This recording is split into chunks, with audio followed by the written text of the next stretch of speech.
நம்பகமான விஷயங்களை தொடர்ந்து உரையாடி வருகிற நியூஸ் போக்கஸ் தமிழ் சேனலை சப்ஸ்கிரைப் பண்ணுங்க, தொடர்ந்து ஆதரவு தாருங்கள். பாஜகவினுடைய இந்த மத்திய அரசாங்கத்தின் மீது பல குற்றச்சாட்டுகள் இருக்கு. அந்த கோபத்தை எல்லாம் சுமக்க வேண்டிய இடத்துல அதிமுக இருக்கிறது. அதிமுகவும் பாஜகவும் இந்த தேர்தல் உறவிலே நீடித்தால் அதிமுக காணாமல் போய்விடும். தனிப்பட்ட முறையில் இரண்டு பேருக்குமான மன வருத்தத்திற்கு திமுக அப்படி காரணமா இருக்கு.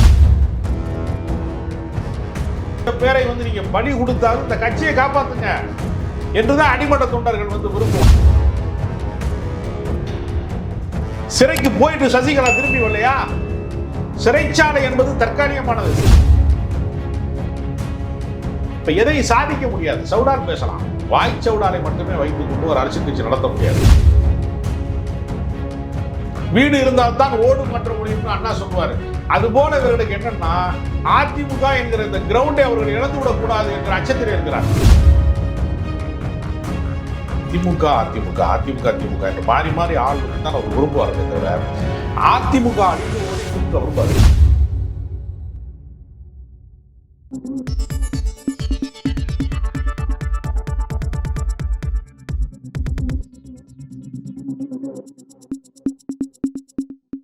வணக்கம் சார். வணக்கம். அதிமுக பாஜக கூட்டணி பெரிய அளவில் ஜெல் ஆகலை, யாரும் பெரிய அளவில் புதிய கட்சிகள் சேரலை அப்படின்றத ஒரு பக்கம் பார்க்குறோம். பட் சேர்ந்து இருக்கக்கூடிய இந்த பக்கம் திமுக கூட்டணிக்குள்ளே ஷீட்ஸ் சார்ந்த பெரிய டிஸ்கஷன் வருது. நாங்கள் கூடுதலான சீட்ஸ் கேட்போம். சிபிஎம் கிட்டேருந்து வருது, விசிகாட்டிருந்து வருது. குறிப்பாக விசிகாவில் பார்த்தீங்கன்னா வன்னியரசு சொல்லியிருக்கிறாரு, அதனுடைய துணை பொதுச்செயலர், கட்சியினுடைய துணை பொதுச்செயலர் சொல்லியிருக்கிறாரு, 50 சீட்டுகள் நாங்கள் கேட்க விருப்பப்படுறோம், அதை நோக்கி நாங்கள் நகர்றோம் அப்படிங்கிறாங்க. 100 கூட போட்டி போடுற அளவுக்கு நாங்கள் ஆசைப்படுறோம் அப்படின்ற அளவுக்கு தான் சொல்கிறாரு. 50ங்கிறத அந்த நம்பரை குறிப்பிட்டு சொல்கிறார். கடந்த தேர்தலில் 6 தொகுதி ஒதுக்கப்பட்டிருந்துச்சு, பட் 4 ஜெயிச்சிருந்தாங்க. அதில் 6லிருந்து 50 அப்படிங்கிற மாதிரி பெரிய லெவலில் ஆசைப்படுறாங்களே. கட்சியினுடைய வளர்ச்சி இப்போ தான் வந்திருக்கு, அங்கீகாரம் பெற்றிருக்காங்க. பட் இந்த கிராஸ்டிக் சேஞ்ச் அவங்க கேட்குற 50ங்கிறது உண்மையிலே அது பாசிபிளா? எப்படி பார்க்குறீங்க?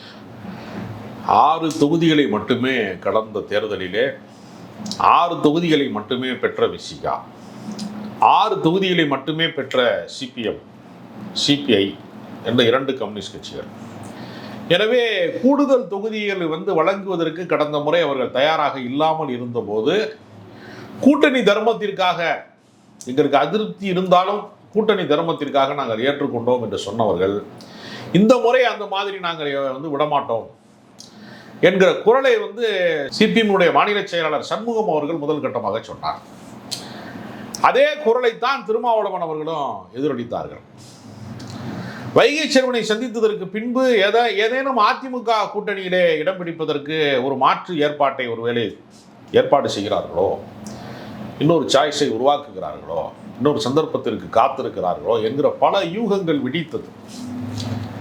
இப்பொழுது இன்றைக்கு நயினார் நாகேந்திரன் விசிகா 15 சீட்டுகள் வரைக்கும் கேட்பதாக தகவல் வருகிறது என்று அவர் கொளுத்தி கூட, ஏன் 15 சீட்டு, நாங்கள் 50 சீட்டு கேட்க மாட்டோமா என்று விசிகாவினுடைய துணை பொதுச் செயலாளர் வன்னியரசு சொல்றார்.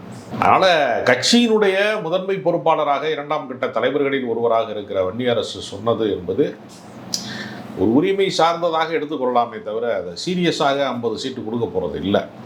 அதற்கான சாத்தியங்கள் இல்லை. ஏன் 50 100 சீட்டுன்னு கூட நம்ம சொல்லலாம். அந்த அளவுக்கு எண்ணிக்கையை அவர்கள் விரும்பினால் திமுக கூட்டணியில் அதற்கு நடைமுறை சாத்தியமே இல்லை. அதனால் திருமாவளவன் ஒரு கருத்தை திரும்ப திரும்ப சொல்லுகிறார். பாஜக இருக்கிற கூட்டணி, பாமக இருக்கிற கூட்டணிக்கு நாங்கள் போக மாட்டோம் என்று சொல்லுகிறார். அப்போ அதுதான் அவர்களுடைய அளவுகோல். இது இரண்டும் இல்லாத கூட்டணியாக இருப்பது திமுக கூட்டணி தான். அப்போ திமுக கூட்டணியிலிருந்து வெளியேற வேண்டும் என்று விரும்பினால் அந்த கட்சி மதச்சார்பற்ற கட்சியாக இருக்கும். அப்படிப்பட்ட மதச்சார்பற்ற கட்சியாக அதிமுக இருக்கிறதா என்று கேட்டால் அவர்கள் பாஜக மட்டும் இருக்கிறார்கள். விஜயின் மீதுவே அந்த நிழல் படிந்துதான் இருக்கிறது. பாஜகவினுடைய நிழல் படியாமல் இல்லை. அவர் அழைத்த உடனேயே விஜய் அவர்களுக்கு ஒய்பிரிவு பாதுகாப்பு வழங்குவதாக இருக்கட்டும், அல்லது விஜய் அவர்களிடத்தில் அவர் பேசுகிற கருத்துக்கள் எல்லாமே பாஜகவினுடைய ஒரு மென்மையான குரலிலே பேசுவதாகத்தான் புரிந்து கொள்ளப்படுகிறது.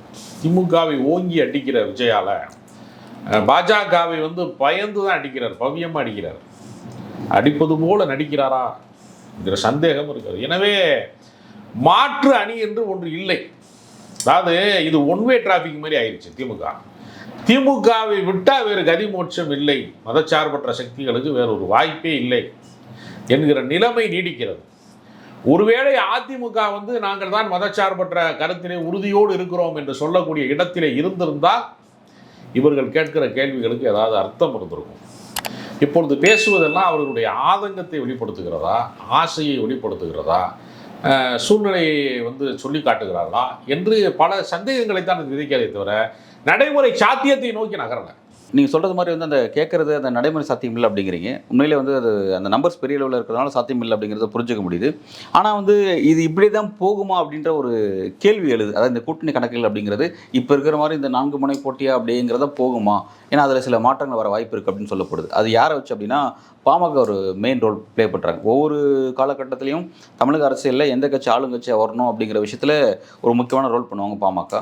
தற்போதைக்கு வந்து அதில் 2 பிரிவாக பிரிஞ்சதுக்கப்புறம் என்ன பண்ணுறாங்கன்னா அந்த பிரிவுக்கு காரணம் யார் அப்படின்னு அன்புமணி வந்து திமுக எங்களுக்குள்ளே ஒப்புந்து இப்படி ஒரு விஷயத்தை செய்கிறாங்கன்னு சொல்கிறாங்க. பட் ராமதாஸ் அவர்கள் என்ன சொல்கிறாங்க, இதுக்கு திமுக எதுக்கு சம்மந்தமே கிடையாது, அன்புமணி பேசுகிறது பச்சை பொய்ன்னு சொல்கிறாரு. இப்போ அவர் எதுக்கு இந்த அளவுக்கு, அதாவது அன்புமணி சொன்ன கருத்தை அவர் உடச்சி பேசுகிறாரு. ஓகே, திமுக காரணம்னு சொல்கிறது மூலமாக அப்போ திமுக ஒரு இணக்கம் காட்டுறாரோ அப்படின்ற ஒரு விஷயத்தை பார்க்க வேண்டியதாக இருக்குது. எப்படி பார்க்குறீங்க? மருத்துவர் ராமதாஸ் அவர்கள் வருகிற சட்டமன்ற தேர்தலிலே திமுக கூட்டணி தான் ஜெயிக்கும், அவர்கள் தான் அதிகாரமிக்க ஒரு இடத்திற்கு மீண்டும் வருவார்கள், எனவே அவர்களோடு பாமக இருப்பதன் மூலமாக சட்டமன்ற உறுப்பினர்களினுடைய எண்ணிக்கை அதிகமாகும், நம்மளுடைய கோரிக்கை வந்து வலிமை பெறும்.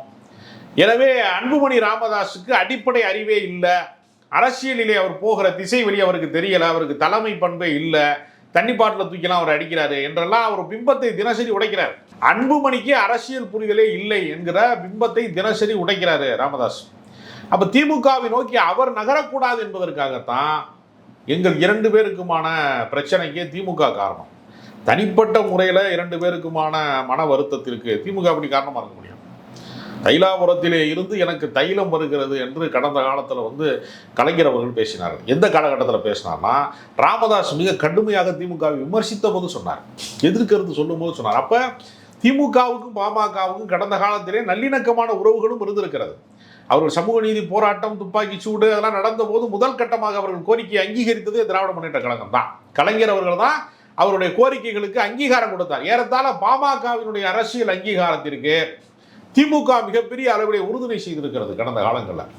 அது 2 கட்சிகளுக்கும் இணக்கமான பல ஒற்றை புள்ளிகள் இருக்கிறது. 2 பேருக்குமே மொழி கோட்பாடு, சமூக நீதி கோட்பாடு, இப்படி நிறையா விஷயங்களில் 2 கட்சிகளுக்கும் பொருந்தக்கூடிய பொதுவான மையப்புள்ளிகள் நிறைய இருக்கிறது. அதனால மீண்டும் வந்து திமுக பக்கம் போவது மட்டும்தான் சரியானதாக இருக்கும் என்று ராமதாஸ் அவர்கள் கருதுகிறார். அந்த பக்கம் போக விடாமல் தடுப்பதற்காக திமுக மீது அபாண்டமான பணிகளை, அவர்கள் தான் இந்த கலவரத்தை உருவாக்குகிறார்கள், எங்கள் கட்சியை பழக்கிறார்கள் என்றெல்லாம் பேசக்கூடிய அபாண்டமான பொய்களை அன்புமணி அடுக்கி கொண்டே போகிறார். ஓகே சார், அதை புரிஞ்சுக்க முடியுது. இப்போ வந்து ராமதாஸ் வந்து திமுகவோட பயணிக்கிறதா 26ல் சரியான ஒரு முடிவு இருக்கும் அப்படின்னு அவர் கணிச்சாலும் கூட அந்த இடத்துல விசிக்கு அவர் வந்து ஒரு தடுப்பரணாக இருக்குது. அவங்க இருக்க வரையும் அவங்களால வர முடியாது. ஸோ வந்து இப்போ அவங்க வெளியேறினா மட்டும் தான் அவங்களுக்கான அந்த வாய்ப்பு அப்படின்னு பார்க்குறோம். அப்போ அதுக்கான வாய்ப்புகள் எந்த அளவுக்கு நீங்கள் பார்க்குறீங்க? பாமக வந்து திமுக கூட்டணிக்கு வந்தாலே விசிக வெளியே போயிடும். விசிக வெளியே போனால் தனியாக போகும்னு சொல்ல முடியாது. அவர்கள் வேறு சில அரசியல் கட்சிகளோடு உடன்பாடு வைத்திருக்கக்கூடிய, அவர்களோடு உரையாடல் வைத்திருக்கக்கூடிய சிபிஎம் போன்ற, இடதுசாரிகள் போன்ற, தமிழக வாழ்வுரிமை கட்சி போன்ற பல அமைப்புகளை ஒருங்கிணைக்கக்கூடிய சக்தி வந்து எப்பொழுதுமே திருமாவளவனுக்கு உண்டு. பாஜகவை மட்டும் நீங்கள் அகற்றி விடுங்கள், அதிமுக கூட்டணிக்கு எங்களுக்கு எந்த தடையும் இல்லை, எந்த மனத்தடையும் இல்லை என்று பகிரங்கமாக சொல்ல வேண்டிய நிலைமையை ராமதாஸை சேர்த்தால் திருமாவளவனுக்கு வந்துடும். ஏன்னா வைகை செல்வனுடைய சந்திப்பிலேயே அதிமுகவை நோக்கி கூட்டணி கட்சிகள் யாரும் நெருங்கி வராத காரணத்தினால்தான் நாங்கள் மறுபடியும் பாஜகவின் வலைக்குள்ளே விழ வேண்டிய அவசியம் வந்து விட்டது. ஒரு பக்கம் விசாரணை அமைப்புகளின் நெருக்கடி இருந்தாலும் நாங்கள் ஏன் வந்து பாஜக கூட்டணி பக்கம் போக வேண்டியிருக்கிறது என்றால் எங்களுக்கு வேறு கட்சிகள் எங்களை நெருங்கி வரவே இல்லை.